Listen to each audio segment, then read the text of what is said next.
Apple just released their 2018 budget iPad. Retaining last year's $329 price tag, the new iPad is the first non-iPad Pro model to support Apple Pencil.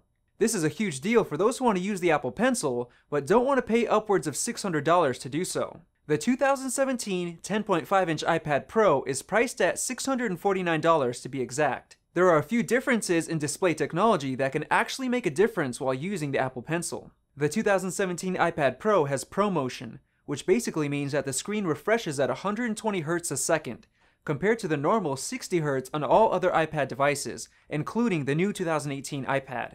In this slow motion footage, you can see that the iPad Pro's display is so much more fluid and all interactions are smooth. Testing Apple Pencil response time, you can see just how much longer it takes for marks to show up on the screen while using the budget iPad.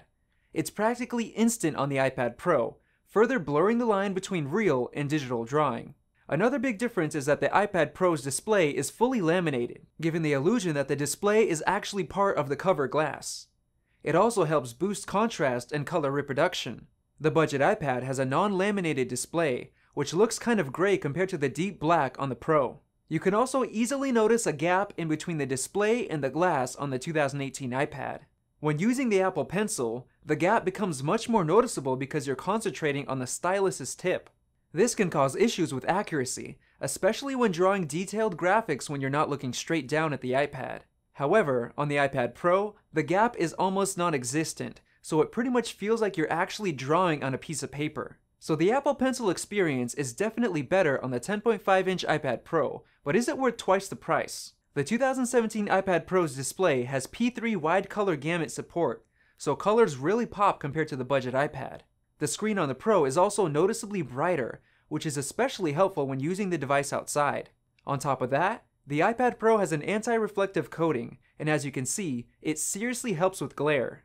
Another awesome display feature that comes on the Pro is True Tone, which automatically tunes the display's white balance to match ambient light, so your screen won't look all blue while in a tungsten-lit room. The new 2018 iPad comes with Apple's A10 Fusion processor, a 4-core processor pulled directly from the iPhone 7 and 7 Plus, whereas the 2017 iPad Pro is loaded with the A10X chip, Apple's first 6-core mobile processor. Let's run some benchmarks to see how they compare. In Geekbench 4, the iPad Pro got a 13% higher score in the single-core test, which honestly isn't much. However, there's a huge difference in the multi-core test, with a 57% better score for the Pro.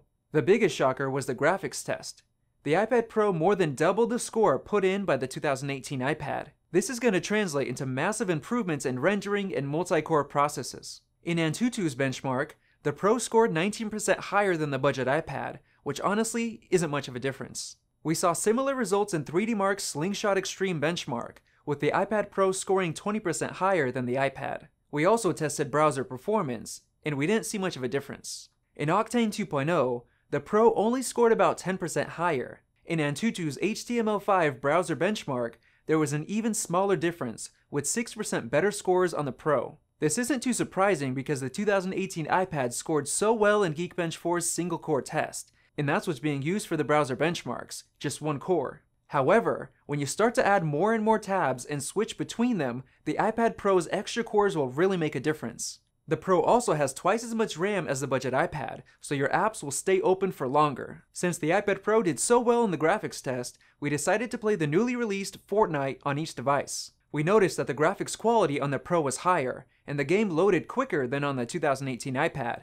Gameplay was very smooth, and we didn't notice any frame drops. The colors popped more on the Pro, and the larger screen size made gameplay more immersive.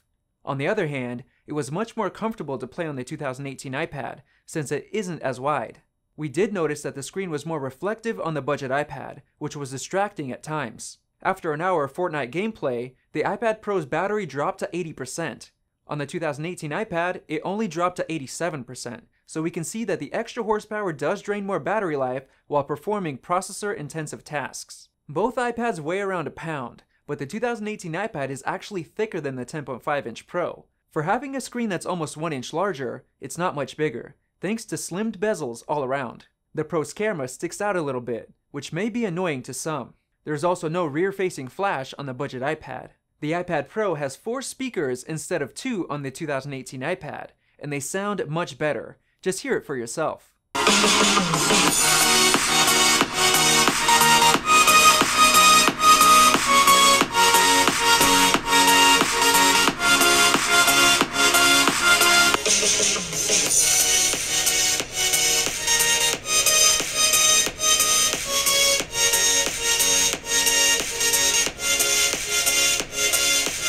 The 2018 iPad does have stereo speakers, but they're on the bottom edge of the device, so if you're in landscape mode, it won't even matter. With the iPad Pro, in landscape mode, you get true stereo sound. The Pro also gets Apple's Smart Connector, which transfers both power and data to a variety of Apple and Logitech accessories. We tested Touch ID speed, and the Pro unlocked much quicker and much more reliably than the budget iPad, which would often fail to unlock unless you kept your finger on the sensor. There's some huge differences in the camera as well. The Pro gets a 12 megapixel sensor capable of shooting 4K video. The 2018 iPad only gets 8 megapixels and can only shoot up to 1080p. Photos look more detailed and the colors look better on the Pro. Also, the video on the iPad Pro looks much more detailed than on the budget iPad. An even larger difference is seen in the Facetime camera, with 7 megapixels on the Pro, capable of 1080p video, and a quite poor 1.2 megapixels on the budget iPad, with up to 720p recording. Hey guys, this is a selfie, video, and microphone comparison on the 2018 iPad. Now we're on the 2017 10.5-inch iPad Pro. So finally, let's answer the question that's been on everybody's mind. Should you deck out the extra cash for the 2017 iPad Pro, or settle with the 2018 budget iPad? Honestly, just go with the budget iPad. The 10.5-inch iPad Pro is better in pretty much every way, but they're mostly luxury differences.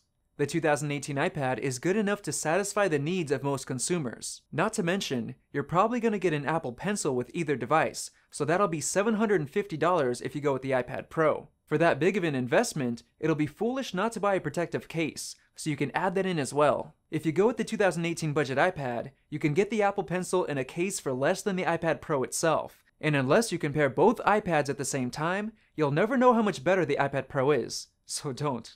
This has been Vadim with AppleInsider. Make sure to subscribe and enable notifications so you don't miss videos like this one. Thanks for watching, and we'll see you in the next one. If you enjoyed this video, like it and hit that subscribe button. Also, check out our price guide, which makes it extremely easy to find the best deals on Apple products, updated daily. Be sure to follow us on social media, and we'll see you in the next video.